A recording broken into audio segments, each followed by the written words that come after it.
just a slight tint, or No, No, it's like major green. green. You're like almost predator vision Here, there. I'm gonna send you a photo. Don't do anything. Aw. Oh wait! Oh, it's back. Wait. Okay. We got it.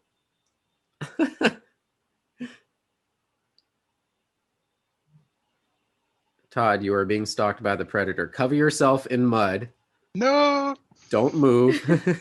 If you hear a clicking sound, run. Oh, geez. Welcome to Getting Off Topic Podcast, everybody.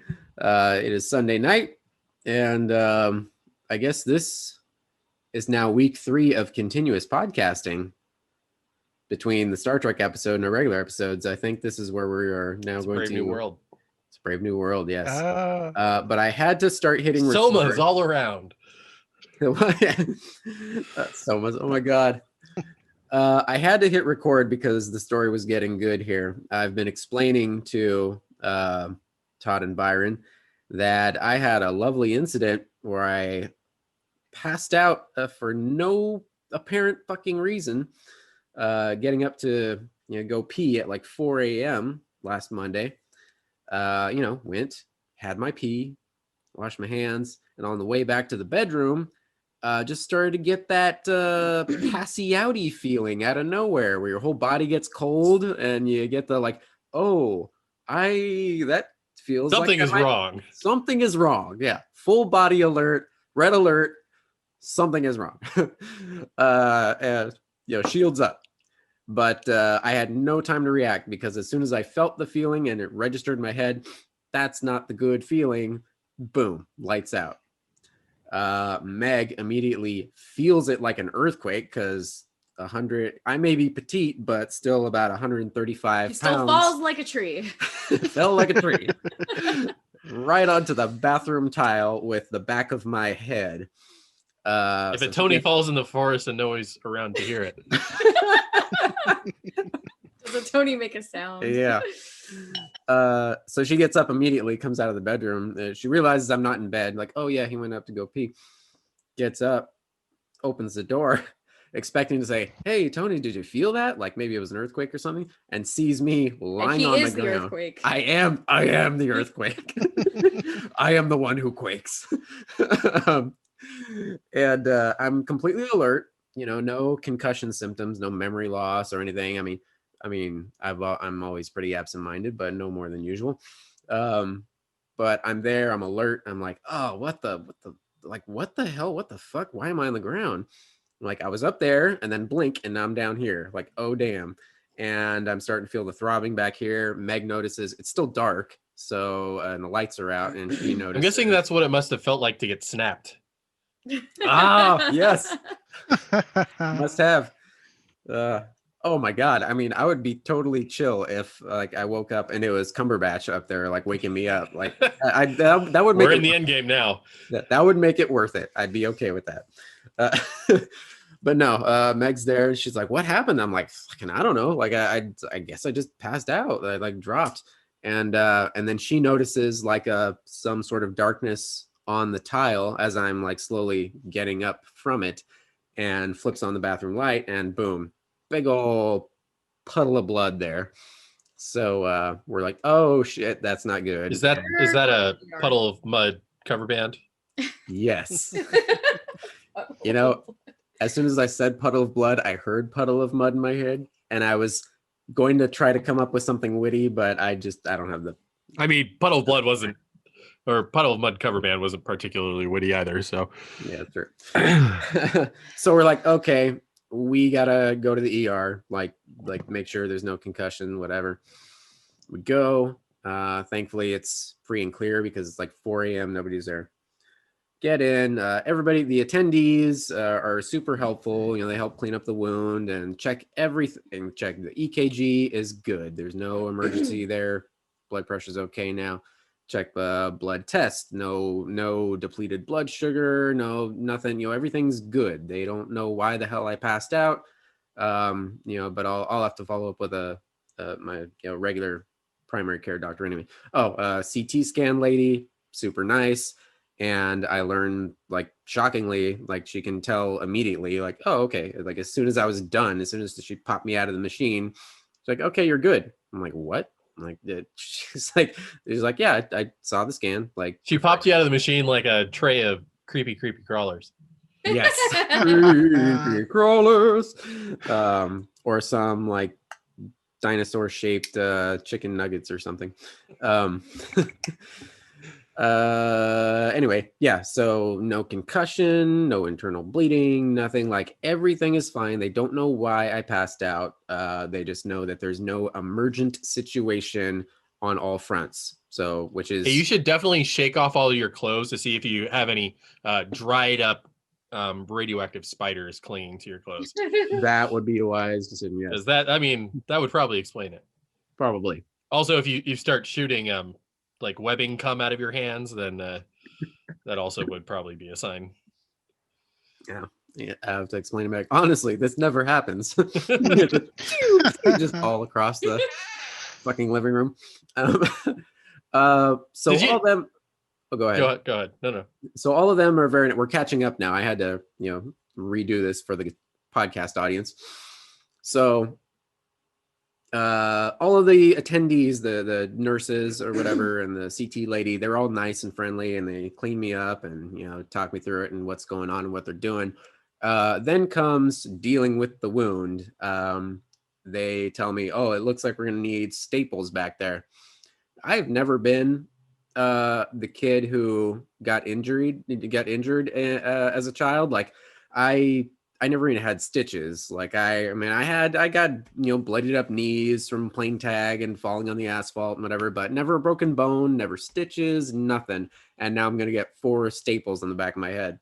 So maybe I'm so groggy, like I don't really care, or I don't have the wherewithal to be neurotic about it. I'm just like, whatever. I'm glad there's no concussion back there. That's what I was scared of, so I'm good. Like, do whatever you need to do, patch me up. And the nurses, who have been super friendly, they're cool, and they say, oh yeah, we're gonna do that and whatever. The ER doctor has no bedside manner whatsoever. He comes in, like, doesn't even say a word. He just like starts gloving up. They hand him the medical staple gun thing, which is basically all it is. It's a fucking staple gun. And he just starts going to town. No anesthetic, no like local numbing shot or anything. He just kind of tilts my head forward and starts going to town. And when I say going to town, I just start feeling the best way I can describe the feeling is like I imagined Meg with a sewing needle and just very slowly going horizontally through my skin. And and all I could do was absolutely uncontrollably going, fuck, for the whole ER to hear. I'm sure they're used to it, but it was just that was number one. And then, the guy gets another one, clicks another one in place, and 2 seconds later, number 2. And that's completely uncontrollable. I wasn't trying to be funny or anything. It was just an uncontrollable visceral reaction. All I could do was scream the word fuck as loud as humanly possible. Well, our heads are, your head is not something that usually you like a pain happening to. Yeah. And, we have immediate natural responses to that type of pain in around the noggin. Yeah. They actually have done studies that show that when you curse when experiencing pain, it helps actually ease that pain. Makes sense. Or you can withstand the pain a lot easier if you're cursing or something like that. I don't remember how it went. You know what the funny thing is? I had a moment where I realized, I remember the last time that Does happened. that work for soul pain too? Because I really should be cursing up a storm. Yeah. That's when you just grab a pillow, smash it onto your face, and just scream your loudest. There you go. Yeah. Work for, breakups, for bankruptcy. So those fun moments in life. Yeah.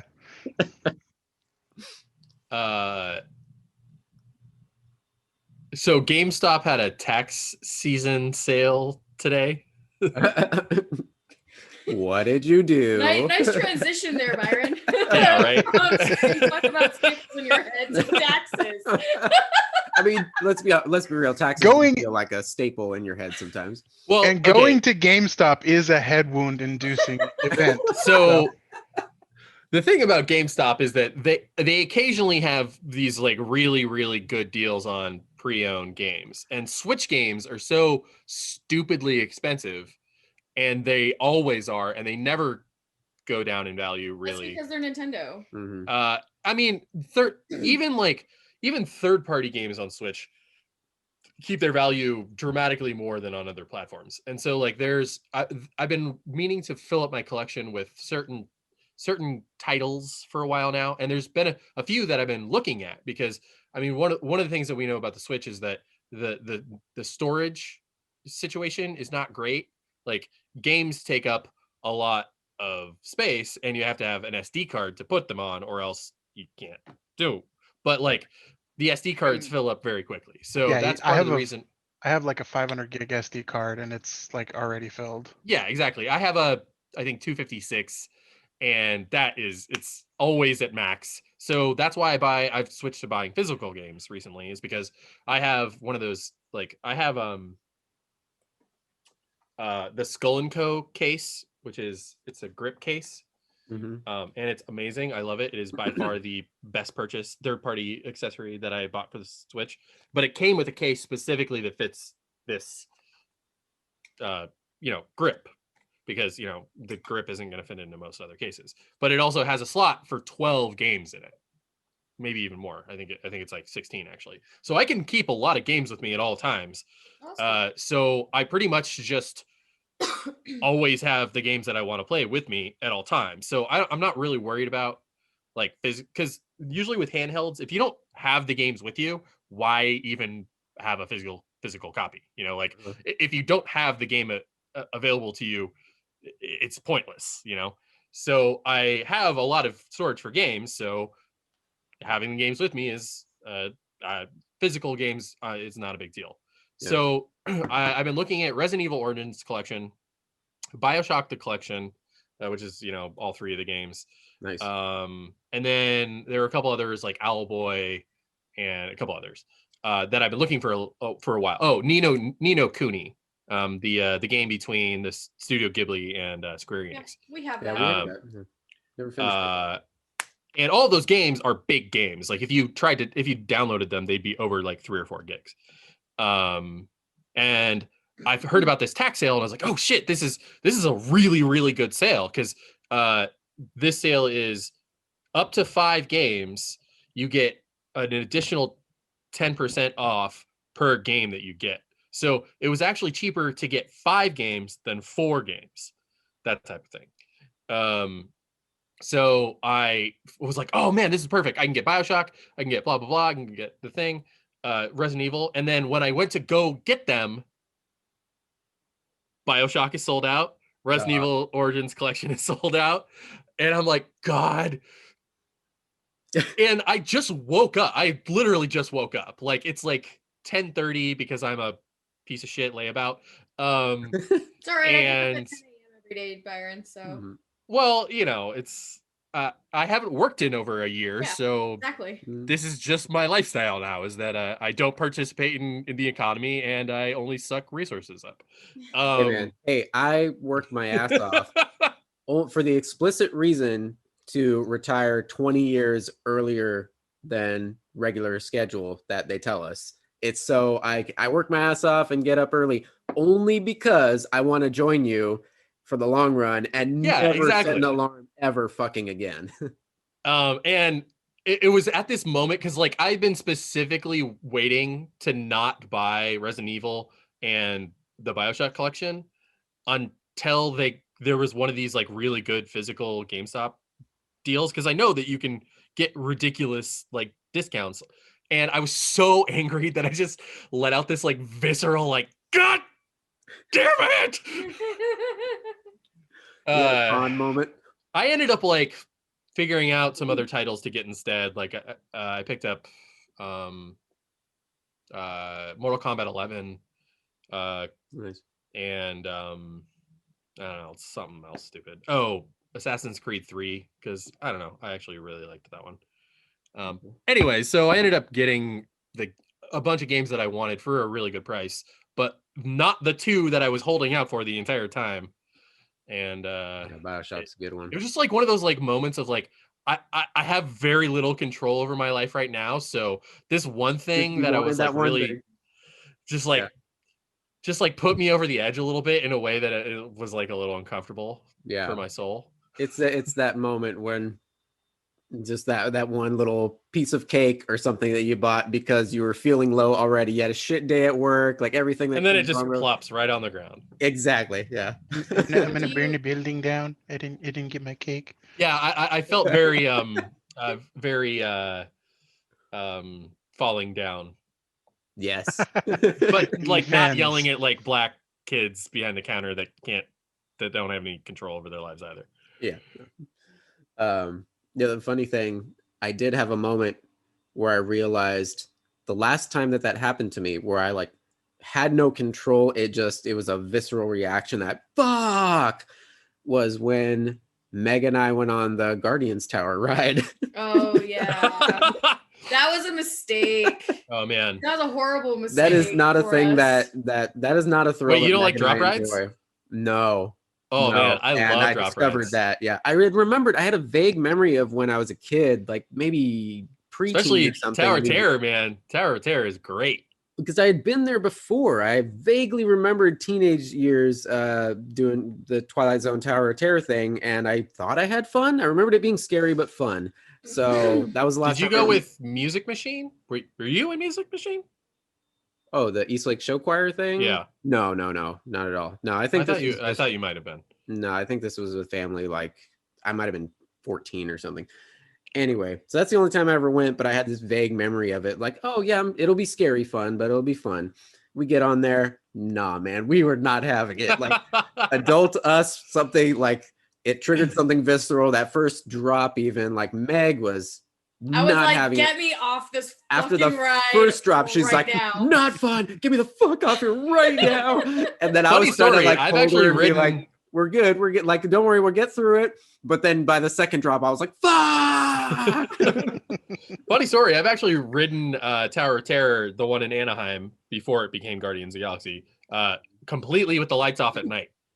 Oh shit. Oh damn. So I used to work at Disneyland when I was like 19 during the 50th anniversary, and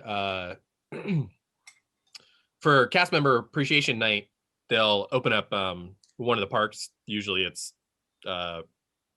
California Adventure, because nobody gives a shit about California Adventure, or at least they didn't in 2006. And they'll let you ride the rides after dark, which is usually you're not supposed to. They close the park early. And at the end of the night, the last like 4 or 5 runs of Tower of Terror, they turn off all of the show electronics. And so it's just the main elevator. And because you don't have any of the show triggers to show you the story elements of the ride, you don't have any context for what's happening. So you have no idea when you're going to drop at all. It's completely like because usually, Wow. you know, especially cast members have ridden those rides so many times, like, you know exactly when it's going to happen. Also, they, with Tower of Terror and Guardians of the Galaxy Breakout, they randomize the drop time. So it's not always the same. Sometimes it's like 3 seconds, sometimes it's 5, etc. And that was a lot of fun. Wow. Yeah, I mean, I had been on Tower of Terror several times before Guardians, so that's what I was expecting. And even with Tower of Terror, it's one of those things where I get all pumped to go on it because my friends really want to go on it, and then I go on it and I remember why I dislike that ride. You guys are pretty close to Disneyland, aren't you? Oh yeah, we can hear yeah. the fireworks sometimes. Because you guys are off of are you guys off of Ball? We're off of Beach. Okay. Beach Boulevard and the 22. All we have to do is take. But Ball isn't very far. No, If we I have remember friends that live on correctly. Ball. Ball is literally just a few blocks up, and then we Yeah, just that's what it. and then we just hang a right, And They just announced 15 a minutes on Surface Street soft there. opening for Disneyland, didn't they? They're doing some California Adventure package. Yeah, basically none of the rides are open, but you can come in and eat our food for $75. Seriously, like what? So That is such a fucking Disney thing to do. Oh can't my interact god. with Just any of the desperate to get a characters. taste. So when I worked at Disneyland, I didn't actually work for Disney. I worked for a third-party contractor who operated within the park. But because I was working for a company that operated in the park, I still had to wear cast member costume. I still had to go through I didn't have to go through the 3-week brainwashing. I only had to do a 3-day brainwashing. Just And a that light was remix. a very, very, very weird part of my life. But it was fun. I hated Disney at the time, but it sort of gave me an appreciation for what they do. Yeah. I haven't been to, have you guys been to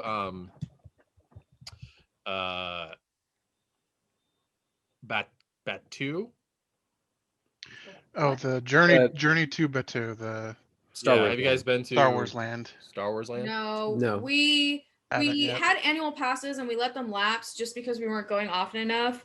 And then once that opened, it was pretty difficult to actually get a spot to go to, Galaxy's Edge.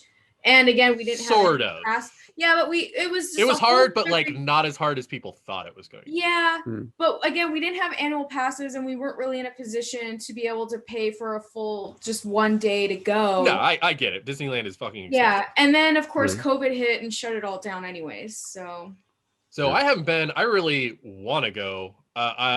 If COVID allows, I'm planning on possibly making a journey down to. Well, first off, Justin Fecto is getting married. He's already technically married now, but he's Yeah, I having thought his that already wedding- happened. Well, it was supposed to already happen twice. Yeah. But they had to cancel it because of COVID, right? global pandemic. And That old chestnut. that old chestnut. So I'll be going down to Southern California for his ceremony and party in I believe it's November. So I might try to go to Galaxy's Edge then if you guys want to join me. Yeah, I was actually talking to Meg. I stumbled onto a blog post from some random travel blog. I don't subscribe to it. I think it popped up in my Google feed, like when you click Google search on your phone and it gives you recommended shit for you.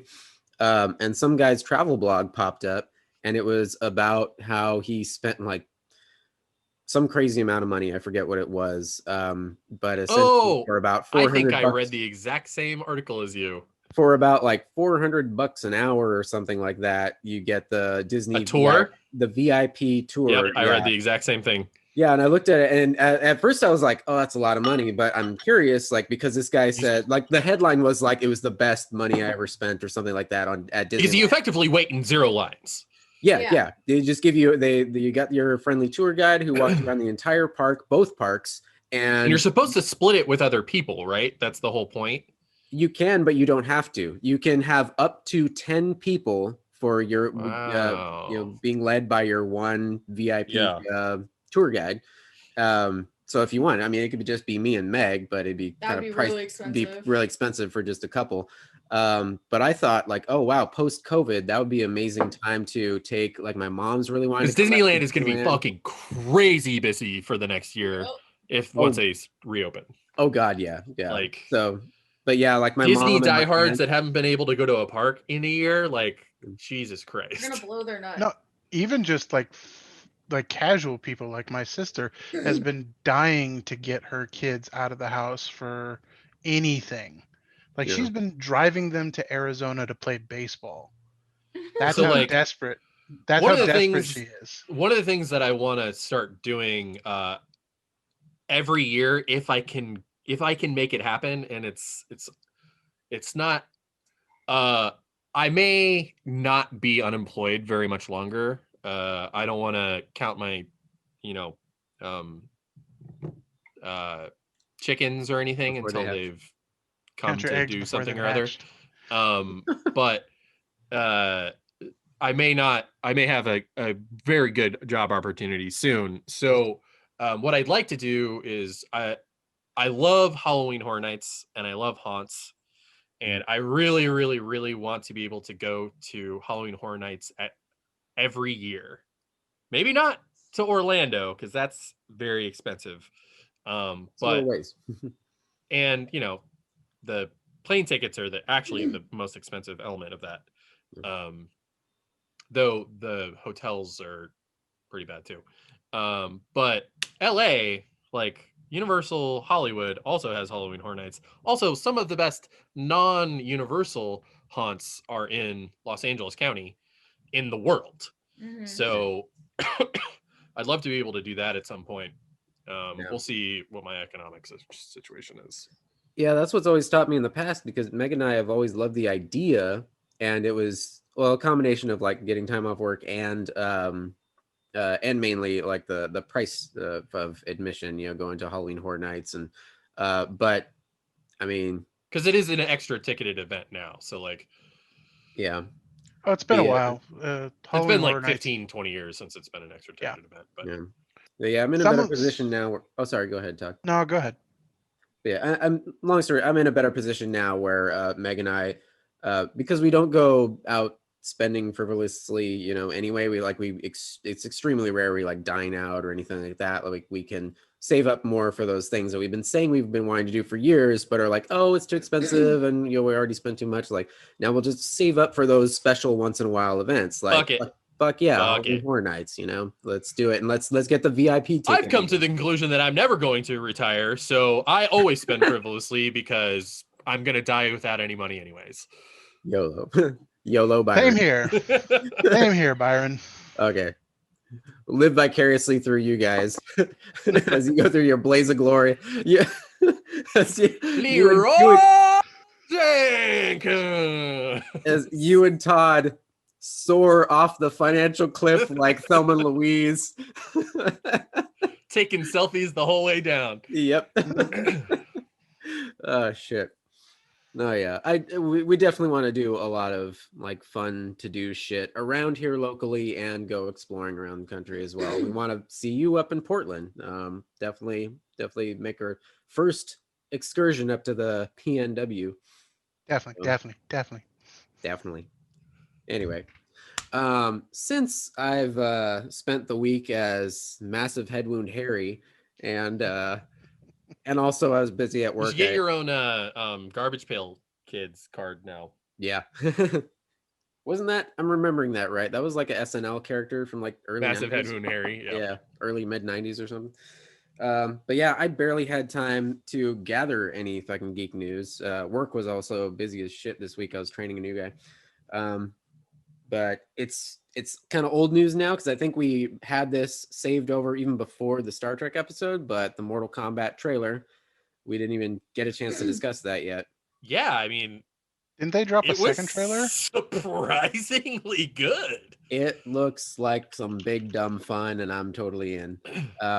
Meg and I both cringed at the moment with the tattoo that he was the birthmark that apparently he had since birth, which was the perfect Mortal Kombat logo, the dragon logo. But I mean, come on, we're not watching Mortal Kombat because of the story. I know it was silly, but everything else pretty much. But it actually, I was very surprised at the quality of the trailer, how many characters they had in it, and the cinematography seemed to be pretty good, and the fight choreography looked to be excellent.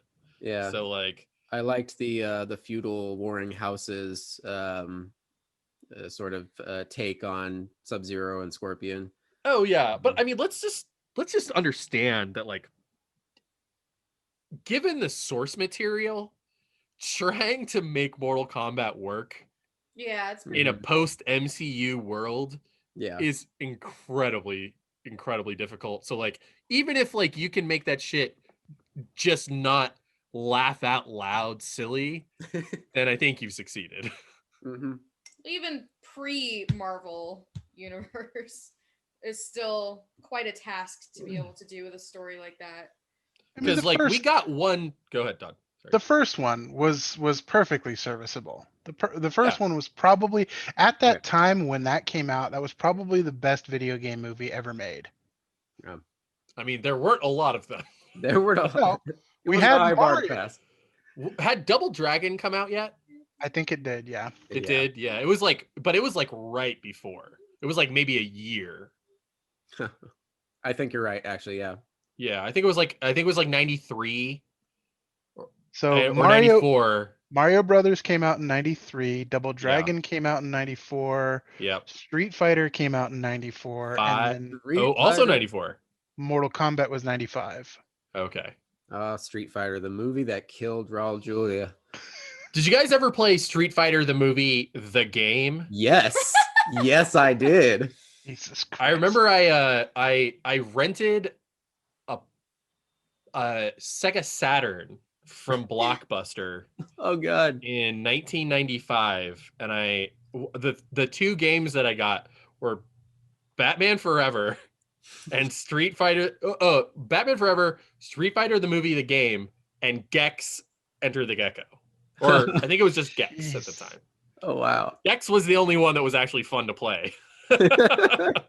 Though Street Fighter the movie, the game was actually not terrible. It was those early Batman games though were fucking awful.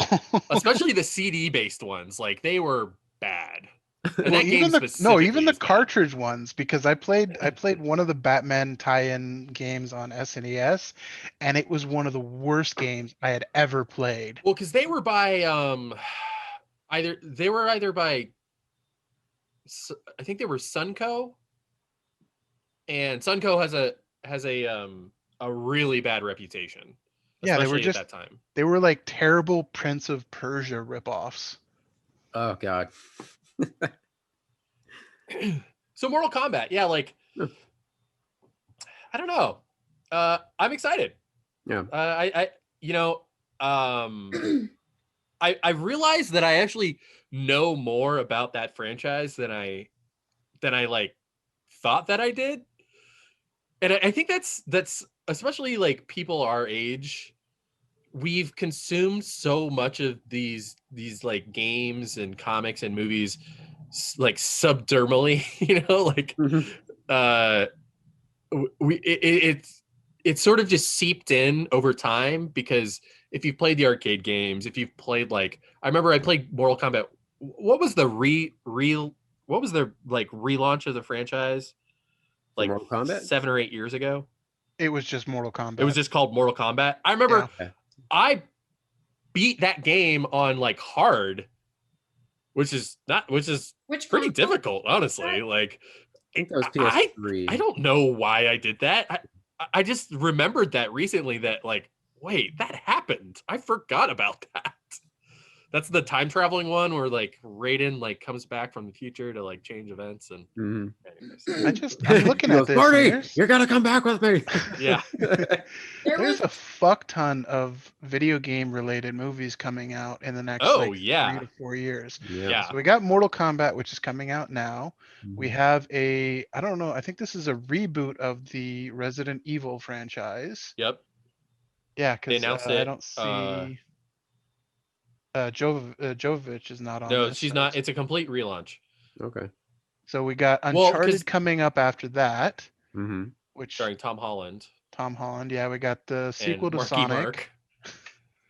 There's a Minecraft film, live action, for some reason. Who's directing the Minecraft movie? Let me see. It does not say. To be announced.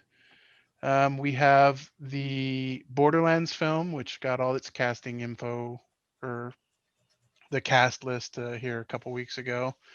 The Detective Pikachu has a sequel confirmed. Yay. Five Nights at Freddy's, the film is finally getting made, apparently. They've been trying to get that made for a while now. So I still gotta watch Willy. Do you guys watch Red Letter Media? We've talked about this, I think. Yeah, and Red Letter Media stuff. So I recommend it because I think you guys would enjoy it. Their most recent episode was about Willy's Wonderland the Banana Splits movie and The Hug, and they said of Willy's Wonderland, oh dear God, make it stop, please, dear God, make it stop. They said don't even waste your time as like a Sunday afternoon like type of thing, like just straight up don't watch it. Well, I'm totally gonna watch it. Oh, we're gonna. Yeah. They said if you watch any of them, watch the Banana Splits movie because it's not good, but it's somehow better than Willy's Wonderland. Oh, and they said side actually, note, yeah, go ahead. Five Nights at Freddy's is being produced by Blumhouse. Really? Yeah. That's really interesting. That means it might actually be good. It might actually be good. But there's also about a 60% chance that it could be fucking terrible. Because that's Blumhouse's ratio, is that like 40% of their movies are great and the other 60% are complete crap.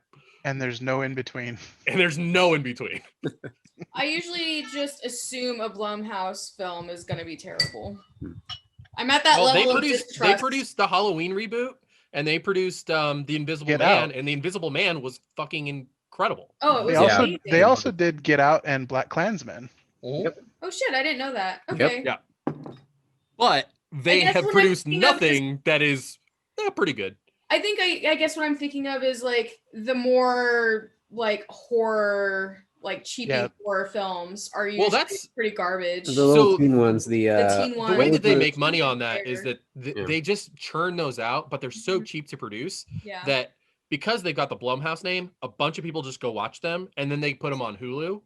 So they've got like a secondary market. So they make all their money and then put all their like resources into the bigger budgeted things, which aren't that much bigger budgeted, but got it. It works.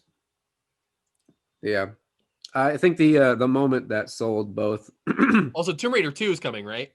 Yeah. Yes. That's further down on the list. Yeah. Before we get to that, we also have a Gears of War film, a Just Cause film.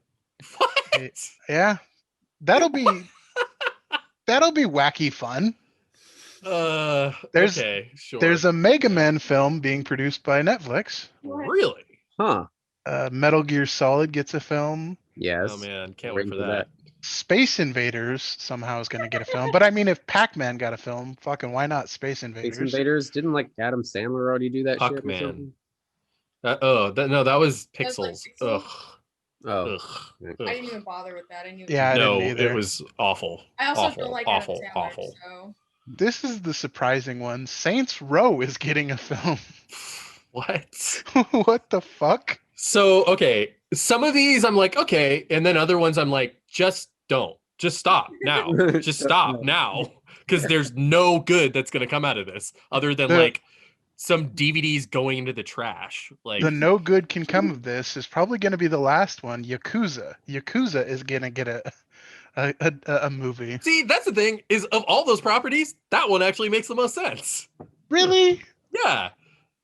I don't see that one. Oh, I don't absolutely. see that one. Japanese gangster film? Come on, sign me up. Yeah, true. But if you look at the gameplay of Yakuza, it's so fucking silly and yeah, but it's also just like talking to people around town, being like, "Hey, I want to get a piece of pizza or something." Don't forget seducing Jav actresses. Yeah, and then doing karaoke. The big news I think we should get to while we're talking about video game related productions. We don't know if it's a movie, we don't know if it's a show, but we don't really know much other than some people saw a Wikipedia entry out of focus on a page. This is true. But of course we're gonna report on it like it's fucking happening.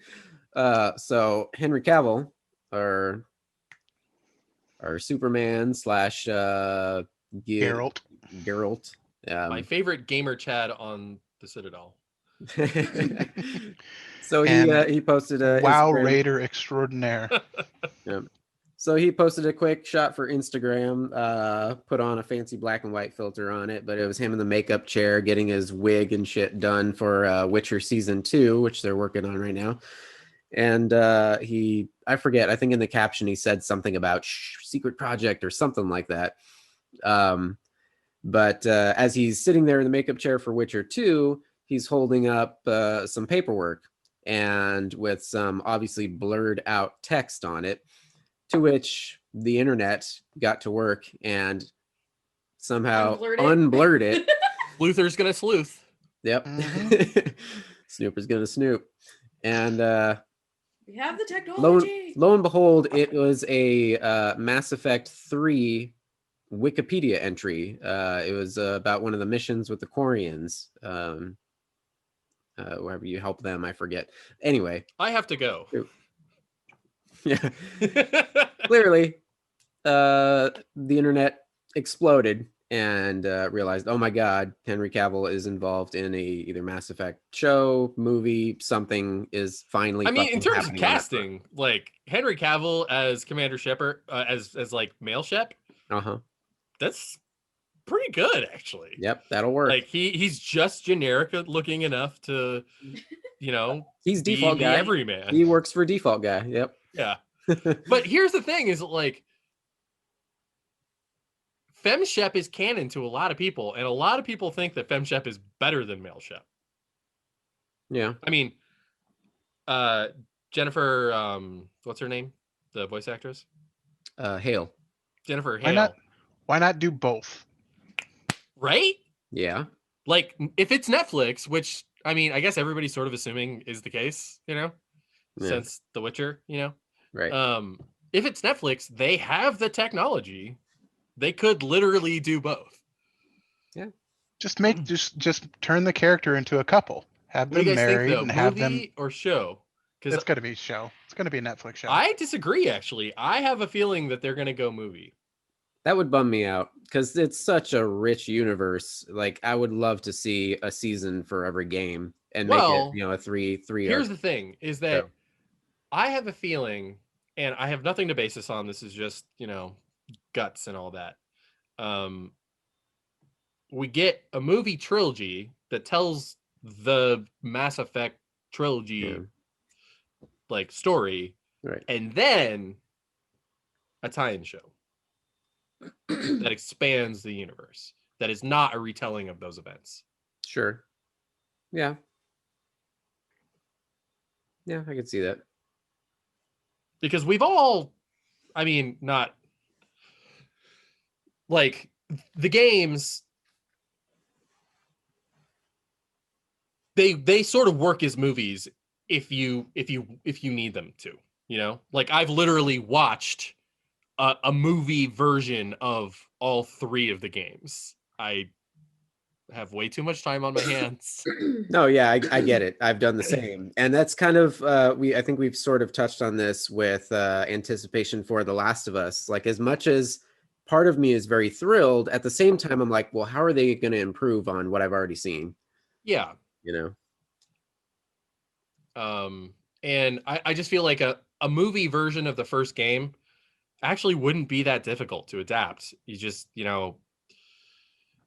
cut out certain very, very, I mean, scanning those planets took a really fucking long time. So yeah.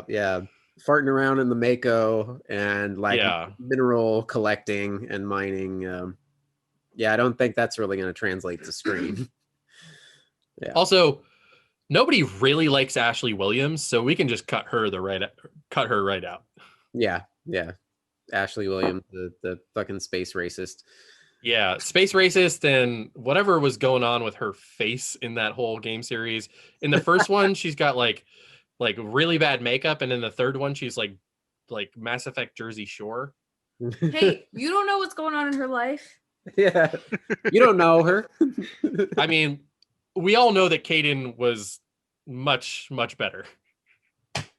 I don't know. I honestly never did my playthrough with Caden. So I did. I mean, I always accidentally killed him because I forgot that Ashley Williams sucked so bad.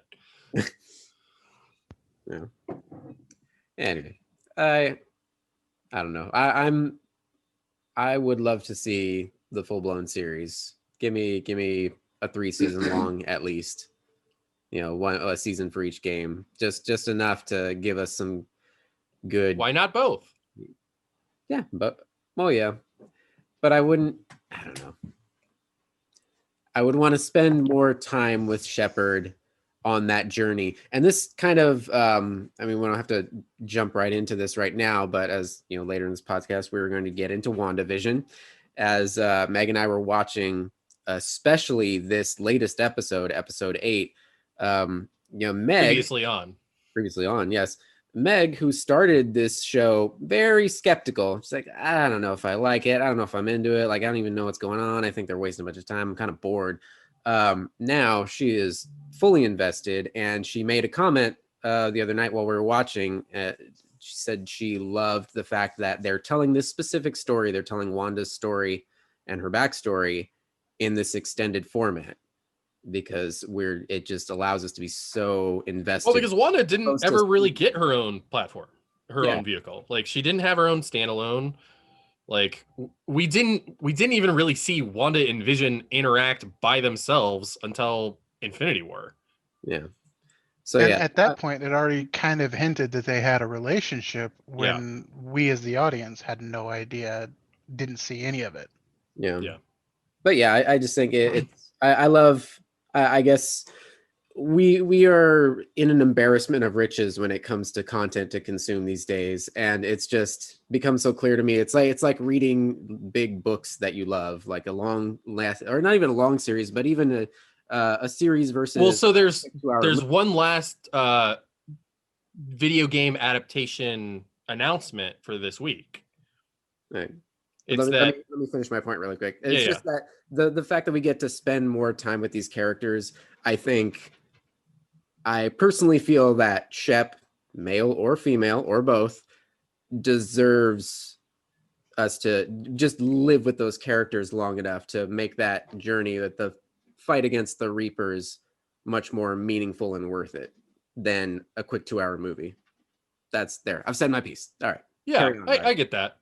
Yeah. I mean, and the reason, so what I was getting at with this last piece of information is that we're going to see what the various takes on that is, because they just announced that Halo is going to be a Paramount Plus exclusive, not a Showtime show like it was supposed to be.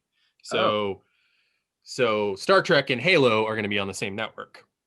And the Halo TV show, they're doing what I think is the best of both worlds, which it's a prequel to Halo, but I'm pretty sure that at some point they're going to go to Halo. Mm-hmm. Because the timeline of the show, and from what we've heard, like, there is the Master Chief is a character, and the various like other Spartans, and I'm not super well versed in that universe, but my plan is to replay all the games, but because I have Game Pass and Master Chief Collection is on there. But like, it's a prequel that starts before Halo, but the timeline is such that they can go to Halo in the timeline of the show if they wanted to, and I almost guarantee they're going to, but they're going to build up to it. Yeah, for sure. So like that's the type of thing where like they're not telling the story of Halo like right away, but it looks like they're going to eventually. Mm-hmm. Which is sort of what The Witcher did too. Right. Yeah, The Witcher followed more the books, and I think it delved into some of the Witcher 1 stuff. Yeah. Let me see. I thought I had one more. I thought I had some other video game news. Oh, there is one big piece of video game news that will definitely that you'll appreciate, Tony.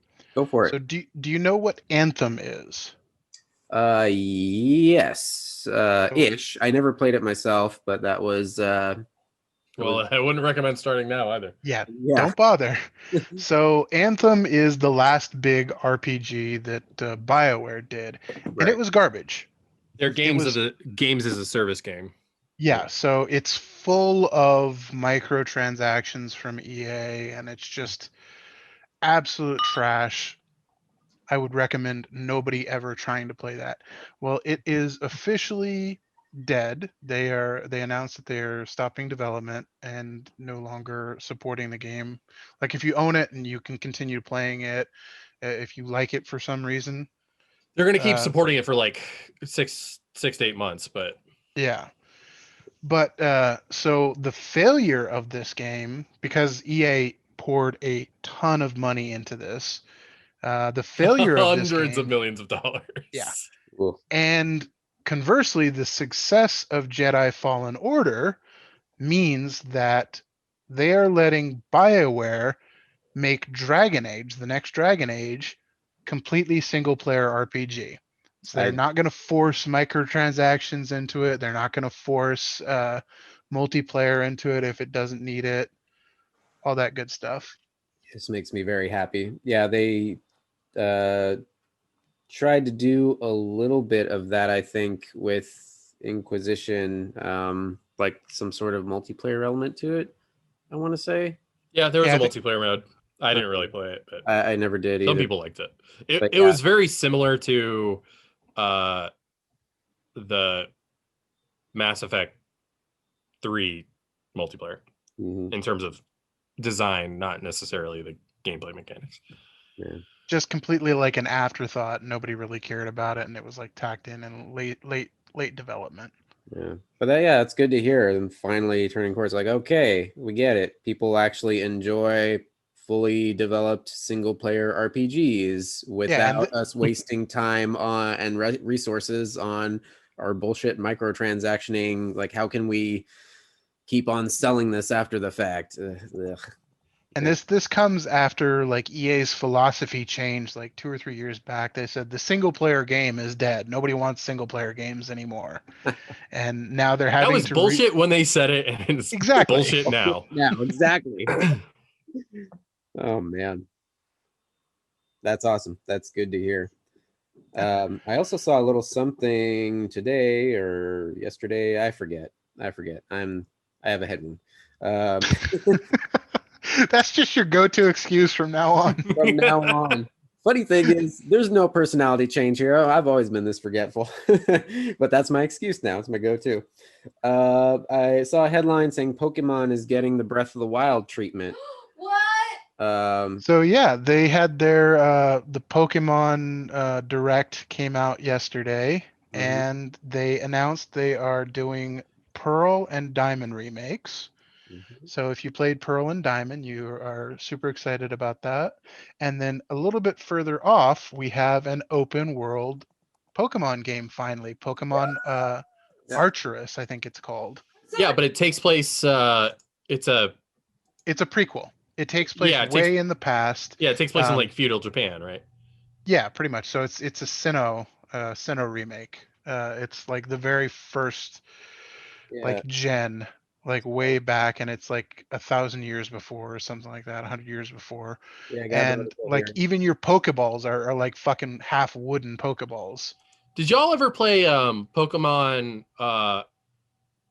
Black and White? No. 2. So it was the only one that I thought ever had like a really interesting story to the campaign. It was about like Pokemon rights organizations, like being like, hey, we enslave these Pokemon, our entire society is based on them, and like they're like almost sentient creatures. Like that's fucked up. And I thought it was really cool. That's awesome that they actually for once commented on. And it was like the main storyline. It was like the entire plot was around that. That's great. It was for it was like one of the last DS versions before the 3DS. This says set in the Pokemon Diamond and Pearl's Sinnoh region. The new game promises to introduce fans to the Sinnoh region of old before the existence of Pokemon trainers and leagues. So pre-league Sinnoh region. And yeah, it does look a lot like feudal Japan. Yeah, that's what the Sinnoh region is. Yeah, I am flipping excited for that. So what kind of system will it be on? It'll be on Switch. You actually manually throw your damn Pokeballs at these the Pokemon. It looks like we're gonna have to finally get a Switch to him. I guess so. Todd, you just sounded like the kid in Back to the Future 2. Like You mean you have to use your hands? It's a baby's toy. So are you guys so I'm not caught up at all, but Walking Dead came back.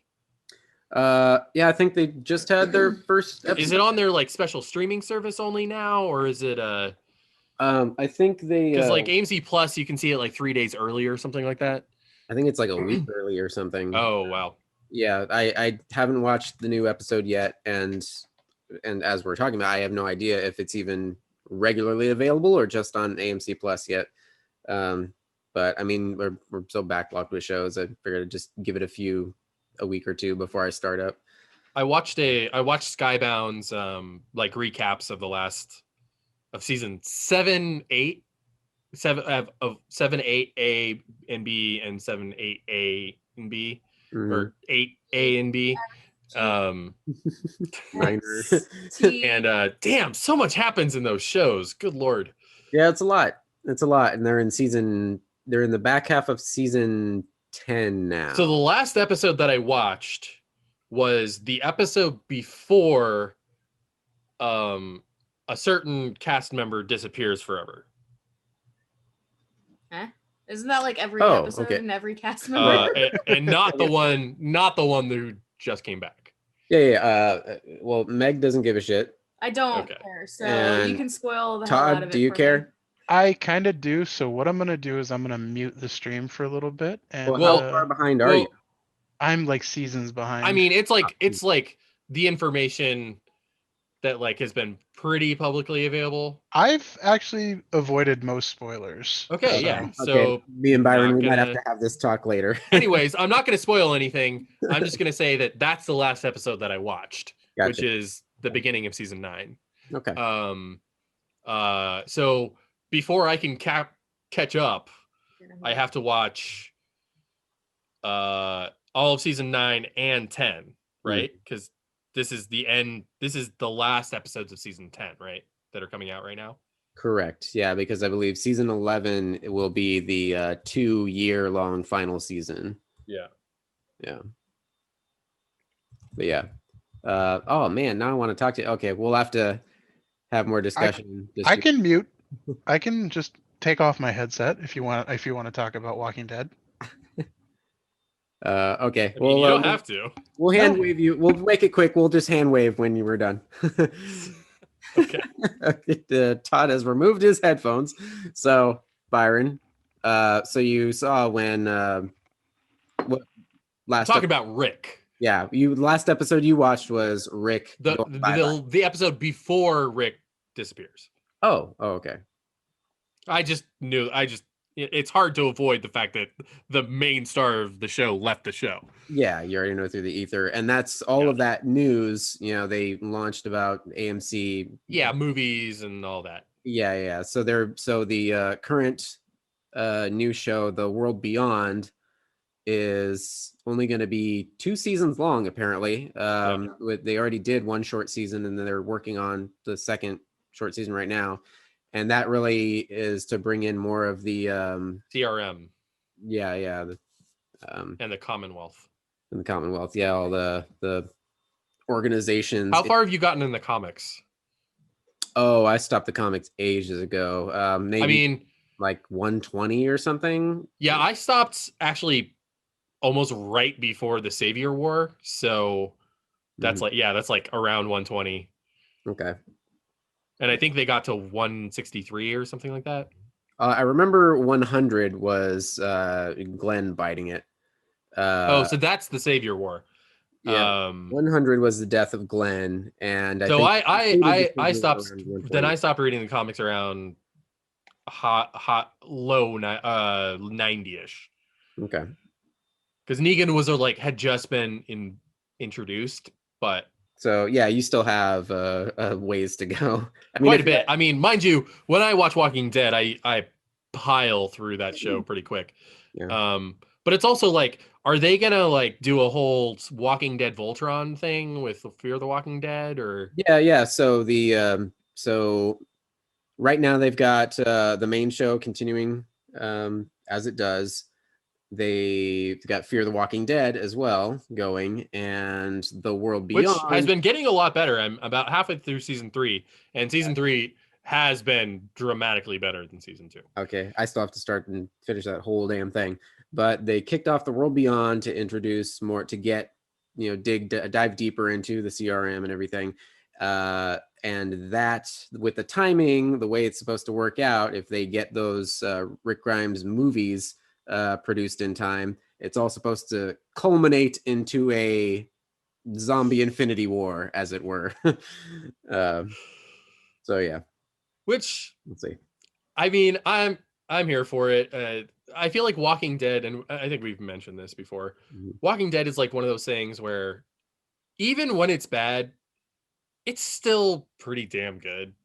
Yeah, and I've heard a lot of people say otherwise and like trash the shit out of it. I'm like, man, you fucking write your own zombie show. Like, I mean, fine. To each their own. Maybe it doesn't scratch your itch. For me, I've been enjoying it. And again, living with those characters for so long, it's like I can't quit now. Like I gotta know. Definitely. I wish I could quit you. But yeah. And there have been times when I have wanted to quit the show, believe me. Well, like especially you said, around season 7, but yeah, like you said, there comes a point where it's just getting so grim dark. You're like, fuck, this is depressing. Seriously, like I've mentioned this before, but I do think that I might have post-traumatic stress from just watching the show. It's pretty rough. I think while I was around that same time period, I had to take a break for a couple weeks and just watch some cartoons and then get back into it. But yeah, I think they do a good job of turning it around a bit. I mean, people are still fucking dying left and right, of course, but yeah, I don't know. Things have seemed, in spite of all the nonstop chaos, because they can't just stop having this action zombie drama, things have seemed much more hopeful once we've moved past a few story arcs. Okay. Yeah, so I'm still enjoying it. Anyway, all right, let's. I think we can call Todd back into the room. Todd, Muppet hands. Wacky waving inflatable flailing tube man. Why is everybody suddenly doing jazz hands? Yeah. Oh, speaking of Muppets, I can't remember if we talked about this last time, but they've released the entire original Muppet Show on Disney Plus. I am very excited about that. I need to do a rewatch. Yeah, it's been a long time. Yeah. I never watched the Muppet Show growing up. I've only seen a handful, but I was scrolling through just the listings of episodes and seeing, okay, how many classic celebrities do I recognize? Oh, a fuck ton. There's a ton. Mind you, there's a lot of celebrities who, were already like pretty obscure in the 1970s. Or coming back for a last hurrah or something. Yeah. But like Carrie Fisher, Mark Hamill, Paul Simon. You saw Ethel Merman. Yeah. Vincent Price. That's right. I want to watch that one. Yeah, we'll watch that one for sure. Anyway, the world needs more shit like the Muppets. Anyway, let me see. Did I have any other quick headlines before we get into it? Oh, that was the other thing. The Spider-Man, the very cutesy Spider-Man 3 title reveal that is it Spider-Man in Love? Yes, it's Spider-Man in Love. I knew it. No, so Tom Holland, our beloved Peter Parker, is notorious at this point for accidentally spilling Marvel secrets. And I bet he's gotten so much shit for that. Oh yes. And so now it's become a running joke, so much so that on the day of the reveal, they first Tom Holland fake name to the movie. Well, first Tom Holland, he posted on his Instagram a fake title. I forget which one it was. But both he and who's the actor who plays Ned? his best friend. I don't remember his name. But they both posted fake title names with some I little... liked Homewrecker. Homewrecker was good. Yeah, it was like Spider-Man, Homewrecker, because it's been that whole home theme, Homecoming, Phone Home, Homewrecker, and I don't remember what the last... Home Slice. Home Slice. Yeah. And then finally, after that, all the joking and all the headlines exploding because everybody wants to be the first to throw that geek news out there. Then finally, Tom Holland posts a video, and it's this little sketch of him being in like Feige's office or the Marvel offices, and he comes out, and the other actors, the actor who plays Ned, again, I feel bad, I'm forgetting right now, and then Zendaya, Mary Jane, they're all chatting with him as he's coming out of the office, and they're like, did they tell you? He's like, no, they wouldn't let me have the name or whatever. Like, they're afraid that I'm going to spill the beans again or whatever, blah, blah. He feels like so hurt by it. And then the camera passes by as they're walking out of the office to a whiteboard in the hallway, centering on the actual title reveal, which was Home Slice. No. Spider-Man No Way Home. So it's good. I like it. Yeah.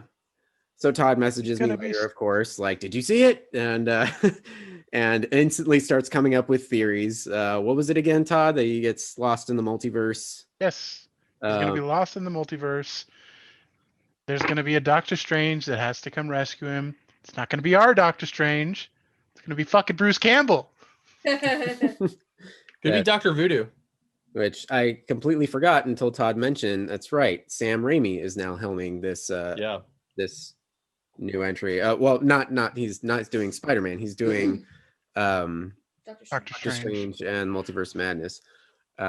Bruce Campbell was also, there's more fuel out of that fire this past week as Bruce Campbell was spotted nearby the filming location in London.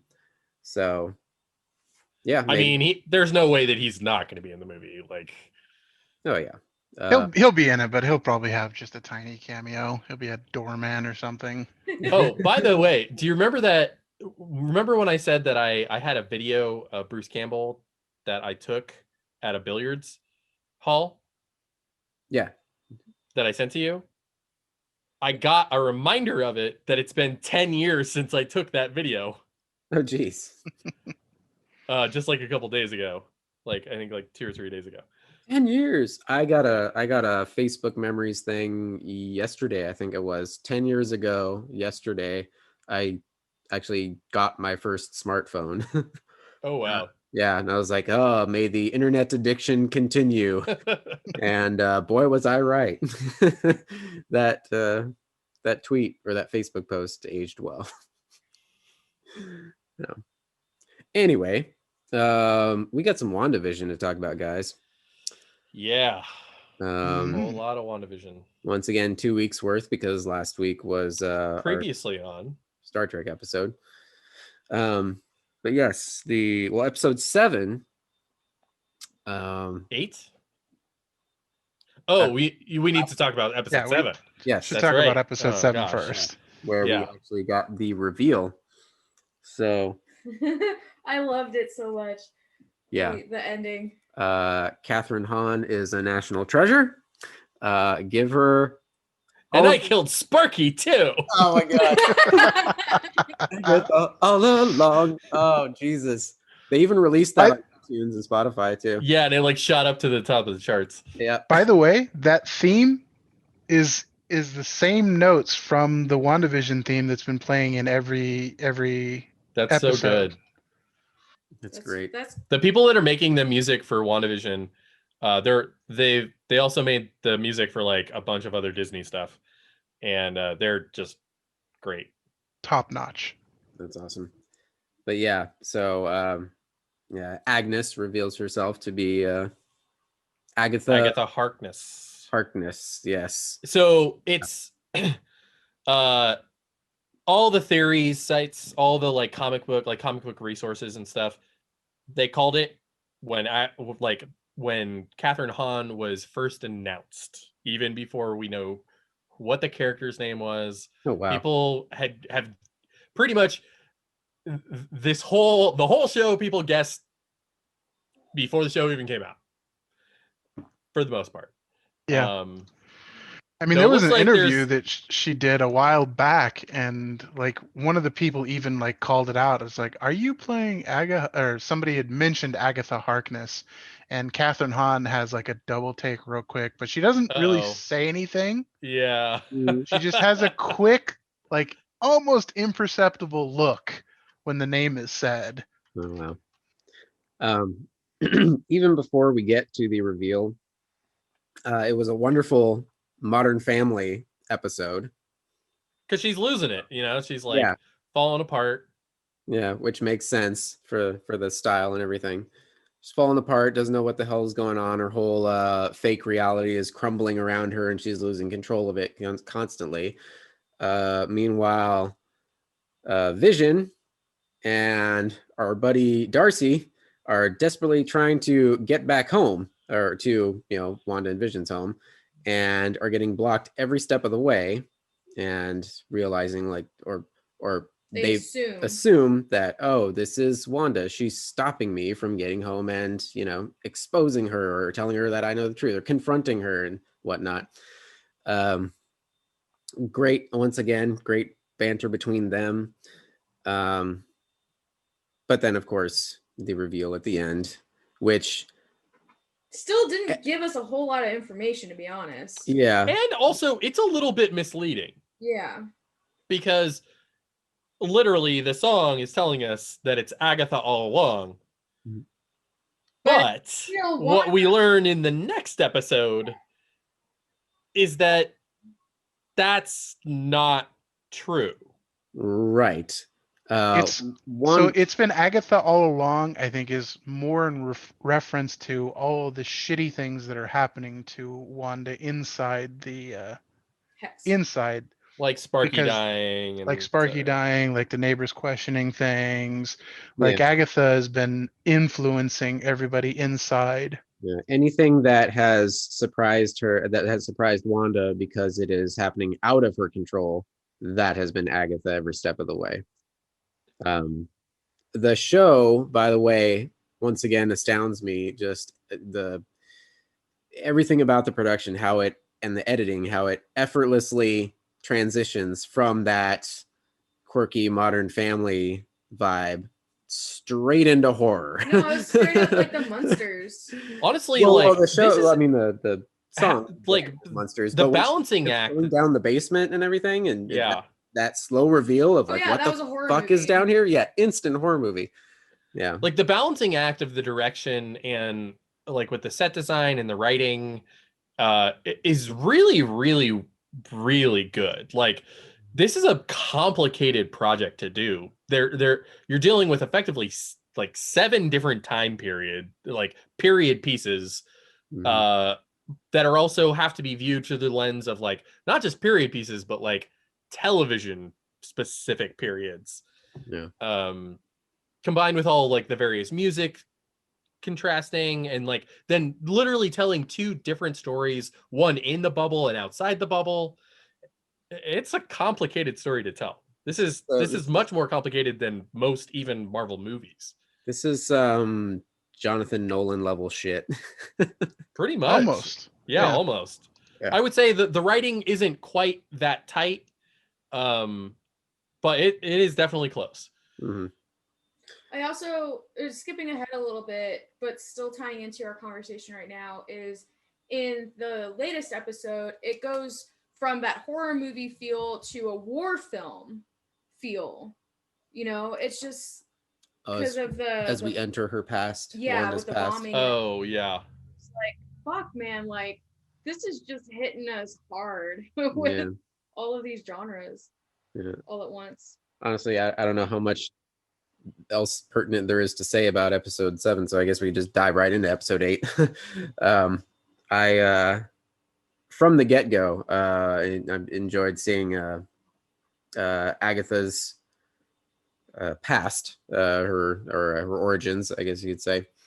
And yeah, they went there. They like straight up Salem, witches, the whole shebang. Like they went like my sister was very surprised that we were in Massachusetts. Yeah. I mean, just the MCU has been great from the get-go about slowly introducing different fantastical elements. Like we started with Iron Man, where it was just simply in war industrial complex military tech movie. Then you slowly get things like the Hulk, a weird science experiment gone wrong. Green Rage Monster. Yeah, big Green Rage Monster. Huge fan. But slowly introducing those elements, and then we get into gods and monsters and space and aliens and everything in other dimensions. And I just realized, like, oh yeah, we've never got into. I mean, we've sort of got into magic with Doctor Strange. But then, oh yeah, by the way, boom, witches are a thing. And not just like subtle reveal. No, it's just boom, here we are. Here's witches. She's a witch. Fucking dealing with it. Yeah, and it's not like, oh, the witches are actually like future technology. No, this is like straight up witchcraft. Runes and all that type of shit. More of like a mutant, like X-Men mutant. Well, see, that's kind of the crux of the story here. Is we've got Catherine Hahn's character Agatha has, as this plays out, she's been in a tizzy because she has, as she goes on her rant, she said, like, I studied fucking years to be this good, like ages to be this good. Centuries, in fact. Centuries, yeah. And with a flick of the wrist, you're doing all of this shit, like to this entire town. Like she points out, like people on the edge of town, like the autopilot magic. What the fuck is going on here? How do you have that power and I don't? And so that has been her whole quest, her secret mission all along, is infiltrating. Well, I mean, she was touched by an Infinity Stone, so like that's pretty big by itself. Yeah. But now the revelation is that she had powers prior to the Infinity Stone. Yeah. As the words, she had like a little hint of power that probably might have just fizzled on its own without any nurturing, but instead she got like punched in the face with an Infinity Stone. And then I mean, the question to be asked then is that where did that power come from? How does she have that power? Because from what we know of at that point in the MCU, because that would have been the early, or like 2005, 2006 ish, there aren't any superhuman humans on Earth around that time. Well, I mean, if you pull the TV universe in, they're just not out and about. Like you have all the people from Kunlun, you have... Yeah, but those are like Inhumans, and that's like very specific. Well, no, Kunlun would be its own thing. Kunlun's from Iron Fist. Oh, that's Iron Fist. That's right. Yeah. So you have the mystical arts there that are being practiced. So there are other magical users around. Okay. They're just very street level. None of them have been exposed or come out to the wider universe. Yeah. Iron Fist is like the one area of comics and TV. Like I didn't even watch Iron Fist season 2, and I've read a handful of Iron Fist comics. So that's definitely a deficiency in my comics knowledge. The show, including season 2, was worth it simply for one thing: Colleen Wing. Yeah, she's great. I really liked all of her in season 1. Definitely. Whenever she was on screen, I was like, "Oh, this is good." Whenever she wasn't on screen, I was like, "I do not give a shit about this show." Yeah, pretty much. Okay, I have another WandaVision question that I proposed to Tony after we watched it. Okay. At the very end, Agatha exclaims like, "Oh, you're the Scarlet Witch," as if it's some big reveal, and yet hasn't she always been Scarlet Witch? Like we well, nobody has said that. Nobody's actually called her that. The term Scarlet Witch hasn't been used, and in the comics, the Scarlet Witch is like a thing. It's a little complicated because it's not. I sort of get what they're going for here, in that the Scarlet Witch is like it's a really recent thing. It's like really recent. It's in the last 10 years. They're trying to make it as like you're the prophesized chosen one of this Yeah. particular god. So in the last 10 years, they've like revised the Scarlet Witch into being like an icon of power that is also a Nexus being. Something like the Phoenix Force. Yeah. Okay. Yeah, because Agatha's there. She's got Wanda's kids, and she's like, "I know what you are. Like, you were supposed to be a myth, Like, you have this insane amount of power. Like, you can create life spontaneously. Like, Mind you, she's been called the Scarlet Witch since her first appearance in the 60s. In the comics, but not in the MCU. In the comics, but not in the MCU. Correct. Okay, I have another WandaVision question. So it is revealed that Wanda created everything. She creates the hex, and that is the big reveal of the episode. I think is that she's not being influenced. She did this herself. No, she did this all herself, including the fact that she basically created a new vision for herself in this hex. Vision's body was technically not stolen. Right. In fact, she creates Vision. So, though I think the important thing to notice during that scene is that he's created out of her in yellow. Okay, which is the color of the Mind Stone. Okay, because my question is when he tried leaving the hex, he couldn't, which makes sense if she created him. But if that's the case, she also created her children. So would they not be able to leave the hex?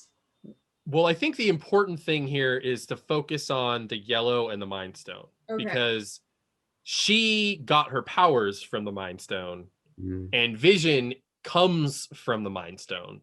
So you could almost say that their souls are like linked. But he can't leave the hex. And that's also why he has no because he doesn't have a body. He doesn't have a body. He technically does have a body if she's creating matter for him, if she's creating him. Yeah. So it's all of it is confusing. it's hand wavy, whatever Marvel wants to do, basically at this point. Yeah, I mean it's pretty. Okay, and then of course we get the second reveal after the credits but wait, Vision kind of does exist. I mean, they brought him back. Or Vision. Well, they brought back the body, probably with their own programming. So they brought back what looks like White Vision, and White Vision is actually a thing from the comics. Oh, okay. See, I don't know any of that. So it was during a time when it's sort of similar to the storyline where they couldn't get Vision's brainwaves back, so they just brought him back as this like normal soulless robot. And there's this really heartbreaking scene where he and Scarlet Witch interact, and he's just like, I don't have any feelings for you because I don't have the visions of them. It does not compute. Yeah, and she's like heartbroken over it. And it's really sad. Yeah, I noticed where the Soul Stone or the Mind Stone used to be in old Vision, it's now like a different shape on him. I noticed that. He is Vision the White. Also, the moment when they showed that Vision bought a deed to the house, that was so sad. I literally started crying. Oh my god. They did such an amazing job. Like, god damn. That was real rough. That was real rough. Her grief. I've actually been appreciating, a lot of people have been making memes or sharing the same meme, I don't know, of that quote that Vision says to Wanda. What is grief? Memories. Because it's but love persevering. Yeah, because I mean, I've lost so many people in my life, including my father. So it's just like that kind of quote just hits so much in the feels. Yeah, that hit hard. And you see, there's a moment when Vision dropping those truth bombs, like something isn't beautiful because it lasts. Yeah. From Age of Ultron. Yeah. So in the show, once again, Byron, please, because we're all kind of talking at the same time. His quote from the episode.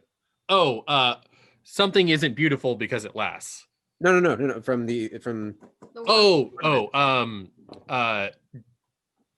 What is grief but love persevering? That right there. He drops that gem. Yep. There's a moment between them, and then the camera cuts back to current Wanda and Agatha there, and Agatha slipped a finger under her eye. Was she being sarcastic though? Like she was being like, I'm gonna believe it's genuine. I'm gonna believe it was meant to be genuine. All right. fuck, man? Like okay, I get it now. Like this is man.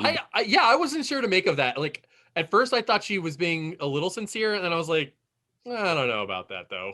Yeah, I don't think she's like entirely heartless. At least I don't think that's how Catherine Hahn is playing it. Like she definitely is, Well, she she has did her own kill her own mother. Yeah, I think she's pure evil. when her mother was trying to kill her. Yeah, Fair. for Like looking they into were gonna burn forbidden her at the dark stake, magics. basically. Yeah. So I don't know. I think don't know, she's an she's unpredictable character. Yeah, she's And gonna I be. Also, what did you guys think of the inversion of the trope that she was being burned at the stake? Oh, that I was liked it. rad. Yeah, because I liked immediately it too. they're like, "Oh, like you're a witch," and she's She's like, like, we're all witches. "Yeah, like I'm like, you're literally bound by magic right now. Duh. No, I liked that. I thought it was effective. yeah, it was good." What are you guys thinking? What did you think of the flashbacks, the various flashbacks? Oh, I love Oh, that. well, that's what I wanted to get into. As Meg said, like we instantly get transported into a war film. Well, we get transported into a loving family environment, and it's sad. Like the pianist in here. Yeah, we know it's sad, and there's the war outside, but they're still Where's creating Adrian Brody? the lovely little bubble, and of course, Dad's got all the DVDs, and they're watching them, and it's like, oh yeah, she grew up with this shit. We get it, it's embedded in her, and then just no warning whatsoever. Dude, just that boom. That was hard to watch. And which is reality. Like her world instantly destroyed, and the beeping Stark Industries Yeah. missile there, or bomb. Ugh. And then it was nice to see finally them back at Hydra, and and the actual event, her getting Oh, that does remind me, one thing we didn't talk about in episode 7 is the commercial. The commercial was for Nexus, like antidepressants or something like that. Oh, that's right. That was pretty funny, actually. Well, it's actually means something because the Nexus. she's a Nexus being, and that's more multiverse kind of stuff. Oh, okay. All right. Yeah, Nexus being in the 90s, they determined that Scarlet Witch was a Nexus being, so that like Nexus beings in the Marvel comics are beings that have great power and are anchored in the multiverse. So like this, no matter where in the multiverse you are, that a Nexus being will always have like tremendous power. Okay. All right. Now, as Wanda is held captive by Agnes, and she's kind of explaining everything and what's been going on around her, she has a brief explanation about fake Pietro. I didn't really like this explanation. I believe the wording, she doesn't explain everything in full, his origins. She just says like, oh yeah, that guy that I got with a little that was just some quick hand wavy mind control spell to get that guy at your door. But she still doesn't explain like where she snatched him up. Well, there's still room for them to explain like, oh, this is parallel universe Pietro. No, I think it is. I think exactly that is what she said. She said some term, I don't know what it was, but before that she said, I'm not a necromancer. Necromantic magic is a little hard, especially when his body's full of holes and on the other side of the world. Yeah. So she had to pull another one for her. So I think whatever the word she used a specific word, and I don't remember what it was. Yeah, I'm not convinced. Okay. What do you think? So I read this article about Kevin Feige talking about how they got Evan Peters and not Aaron Taylor Johnson, and exactly the wrong thing that I was hoping they didn't do is sounds like is what happened. And that's, they thought it would be cool, but they didn't have any story reason to do it. I think that was put out as like a misdirect. I don't know if that's actually true. I see what you're saying. Because what he said was they thought about using Aaron Taylor Johnson as well. And they decided against it, which means that it didn't matter which one they used, which means that it really is unimportant to the story. Okay, that I'm 50-50. I think it's a roll of the dice because we could take Feige by his word, but we've got 2 more episodes worth of story, and they've been so meticulous about these Easter eggs. 1 more episode.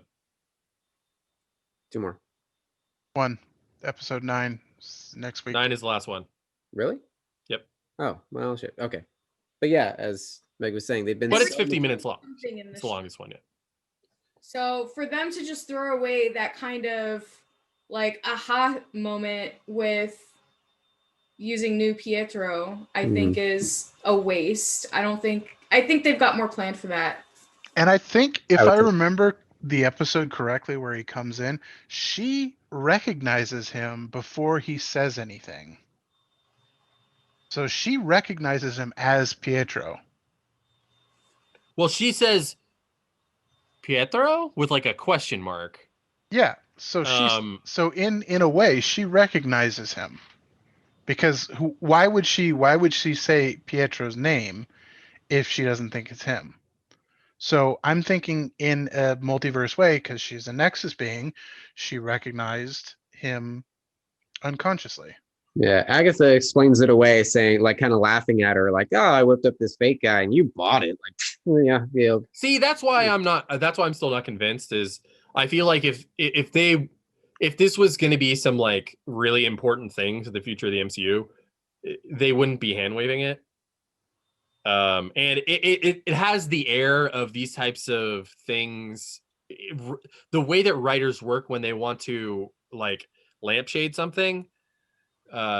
When they want to like acknowledge it, but they don't have any answers for it, this is exactly the way they handle it. So I'm not convinced that.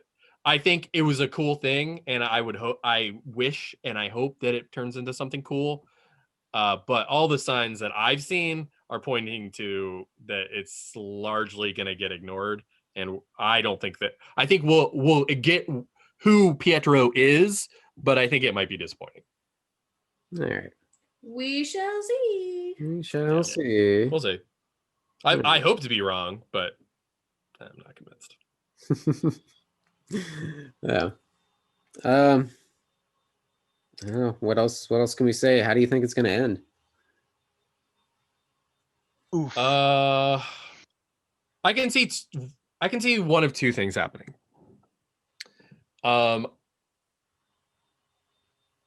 Either they go for the happy ending, which I think is the less likely of the 2, which is that she uses her soul version, the yellow in universe version of Vision, and combines it with the white Vision, but after they fight him. Mm-hmm. And then they put them back together and everything's happy merry again. Mm-hmm. I don't think that's gonna happen. If that were to happen, would we get current Vision, which is the silly, slapsticky, happy-go-lucky Vision? Well, he still wouldn't have his old memories, so yeah, it would still be the. Yeah, I mean, it would effectively he'd just be like rebooted, but without his old memories. Yeah. And that would be nice. I mean, storytelling wise, not super satisfying, but it's actually what I want to happen because I really like Vision. Yeah, we could get both that, and also we know that the events of this tied directly into the Strange movie. They've said that multiple times. So ultimately, at the end, I think we're finally going to get the reveal of the villain. I don't think Agatha is the final villain here. Really? Yeah. I mean, she's going to have a battle with Agatha, but I don't think Agatha is the final villain, because in the comics, she's not always the main antagonist. Like, she's sometimes an ally, sometimes an antagonist to Wanda. Whatever is convenient for the story. I don't. I think yeah, I don't know about that. I just in terms of timing wise, I don't think they have enough time to reveal another villain. Well, I Not mean, with they can introduce it. It doesn't have to be the final act. Like the final act of the WandaVision show, the WandaVision show, is her and her battle with Agatha, and then whatever White happens with Vision. Vision, Mhm. and then like in typical Marvel fashion, like a Thanos reveal at the end, we'll get whoever the mythical villain, the mystical villain is. Gonna be somebody just laughing in a chair somewhere in space. Yes. I Except it'll think be a room full of runes and magical spell books somewhere. Mhm. I think she's gonna kill White Vision. And she's going to lose her vision again. This is what I think is actually going to I happen. think that's the most likely scenario. Yeah. And that's going to seriously break her. And Broken now. Come on. Mm. I mean, like, in terms of how big of a break that she can have, this is not even anything compared to the comics. Yeah. So just to let you know, she can literally kill. She can Thanos the world. She just could with her literally powers. That's part of the world. snap everything in the universe out of existence Yes. on a whim. God damn. She's that level of power. Yeah. Now, Paul Bettany has said that we still have one more reveal to go. One more actor. One more actor. Like he has gone on record saying recently that Evan Peters wasn't the biggest cameo yet to come. And it reminded me, we still haven't found out who the hell the engineer was that they kept hyping up, correct? We did. That was the It was just person, that random lady. So there's been speculations that she's actually the Scroll daughter from Captain Oh, Marvel, okay. because we're going into the Secret Wars. Secret Wars and all that good stuff, Captain Marvel 2, yeah. and the father was revealed to be was impersonating Nick Fury in the last Spider-Man movie. All right, yeah. I'm guessing it's probably Strange. I would assume. Yeah. But it also that's another reason why I believe that we're going to see who the next phase villain is going to be for. I don't for think it's going to be Strange. Mephisto. I don't really, think so? really don't think it's going to be Mephisto. I don't It think could be Angela Harkness's I don't son. even think that Marvel is ready to do Mephisto. Not even Marvel Studios. Like when you start talking about the literal devil, things get a little dicey there. Well, he just allows people to see him as the literal devil. He's not the actual devil. I mean, in the comics, he is the literal devil. He is the devil.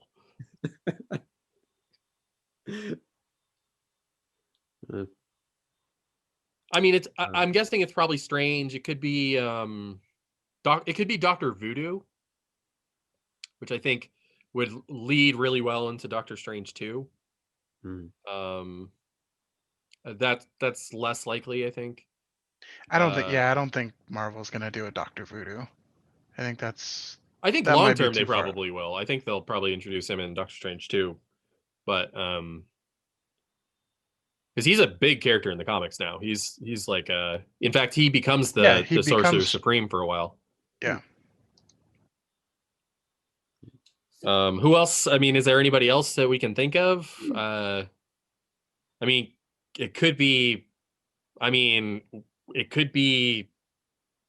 Captain Marvel herself. I was thinking Tony Stark. Well, he's dead. Oh. I lose track of the timeline with this. I mean, Captain Marvel, because we have, Photon. Mm-hmm. We have Monica Rambeau.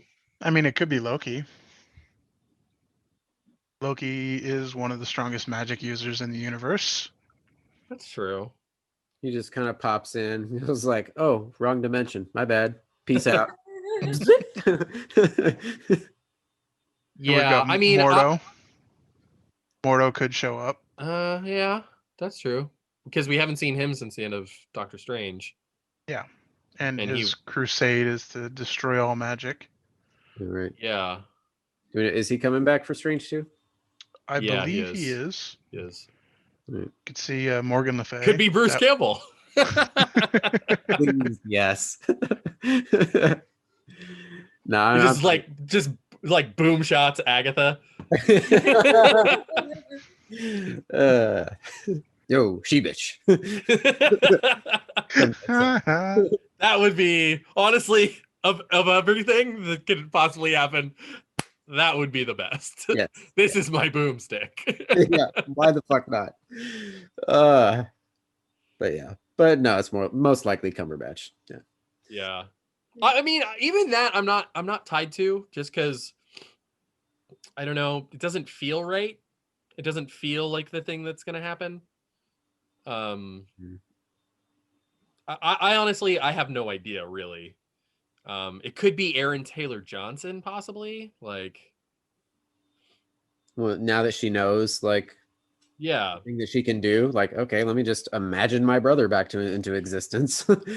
I mean, it could be even something as crazy as like Magneto. You know what? It's the old. So, they're just gonna fucking shiny twins. Looking into the hallway. Oh god. There was a stupid. No, it's Uncle Joey. There was a stupid Twitter trend earlier this week when people didn't realize that she was related to them. What? I mean, they have the same fucking last name, and she looks exactly like the twins. How did you not recognize that they're the same fucking family? No, it took me a long time to realize that they were related too, but once it dawned on me, I'm like, oh shit, yeah, I totally get that.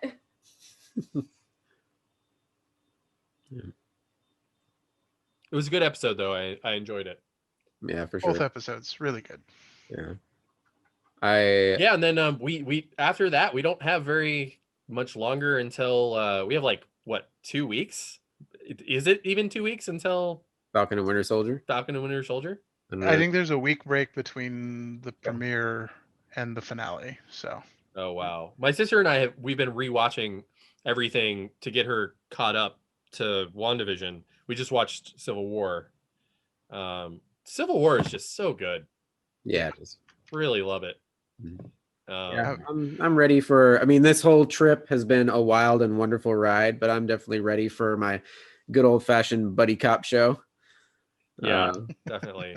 Yeah. And like they're bringing back Zemo. They're bringing back the other Agent Carter. Carter, yeah. Sharon, because she had a much bigger role with Cap in the comics. And it sounds like there are rumblings that we might even get Chris Evans back for Avengers, or for Captain America 4, which I would imagine would lead us up to, we'll probably get one standalone Cap movie with Falcon as Cap, and then a setup for Secret Empire. And I would really, really like them to do Secret Empire. Because Chris Evans seems to really like playing villains. He's like, that's sort of been his MO. If you saw, I mean, spoilers.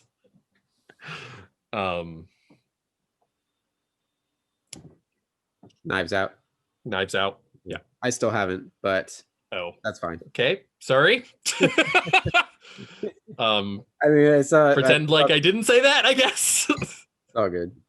So yeah, maybe he had a chat with Feige, and that's how they kind of lured him back. Like, wouldn't it be fun to do this? Because I could see him being like, the only way that I'm coming back is if Cap is a villain.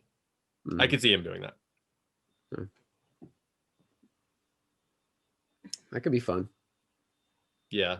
Secret Nazi Cap. Hail Hydra, where that little paying off even further, that endgame Hail Hydra whisper. Yeah. Yeah. All right, guys. I think we're about to hit 2 hours. I don't know. God damn it. Now that we've decided we're gonna do this every week, and yet we're still hitting 2 hour episodes. Good Lord. I mean, it'll trim down. It won't be exactly 2 hours, but we're probably around 145, maybe at least. Well, we had a whole head wound story to talk about, which Yeah, Yeah, you that's can true. blame it on massive head wound Harry. But yeah, we'll try to rein these in, and we'll get a lot more practice now that we're going to be coming at you every week, until we lose until our the heat death mind, of the universe, until the heat death of the universe, or until Wanda snaps us all away, or until they stop making MCU movies, which will be the heat. I think the heat death of the universe is probably going to come first. Exactly. Yeah. All right, guys. Thank you for joining. This is, I mean, unless anybody else had anything else left to say. I got no news. We're good. We're spent. We're tapped out. Oh, hey, guess what? What? I just found out Oh my god. that there's gonna be an Ash versus Evil Dead video game with yes. What's their faces? Fuck. Kelly and Pablo, yes. From the Ash versus Evil Dead show. Yeah. I'm finding out about that literally right this second, right about now. So this is an in-joke between Meg and I, which has extended for several days now, because me, with my gaping head wound, the other night, I'm over here on one side of the couch trying to frantically finish our book club book before we had book club on Friday. And she's over here with her Whorehound magazine that she has a subscription to, and she's reading all the horror movie and horror related news, and she looks at this, she looks at a page and she goes, huh, and stops me from reading the book club book and says, hey, did you hear there's a Ash versus Evil Dead game coming out? And I was like, I literally just talked to you about this the other day. Like I told and she's like, oh, and like Kelly and Pablo are gonna be in it. Like I literally told you this the other day. Oh, was I playing Stardew? I was like, yes, you were. Oh, that's why. And then a few minutes go by, and stumbles on another page. Huh. Check this out. Nick Cage in Willy's Wonderland. Oh my God. I have told you this multiple times, including earlier today. Oh, you know what they did actually? Joe Bob season 3. Oh yeah. April 24th. April, yeah. I'm super excited. Oh, I thought I read April 16th. Oh, that's probably true. Okay, yeah. But yes, yeah, excited for that. They mentioned that it's going to be a little bit different with the for the sake of COVID. Although I think we watched the Valentine special, and they did Tammy and the T-Rex, which is amazing, and the Love Witch. I liked that. And they brought on the writer, director, set designer, like literally one woman band for that movie. I don't remember her name off the top of my head, but they like set up a mannequin with a TV head, so they had her remotely interviewing like at a distance for safety. But I didn't end up watching the second one yet. But okay, but yeah, that's what they did. They put like a TV head mannequin in a chair, and they said there's going to be more Max Headroom style. There's gonna be more of that in season 3 because they filmed all the season 3 during COVID. So, but I mean, it worked fine. It was good. Yeah, it was great. Yeah. Yep. All right.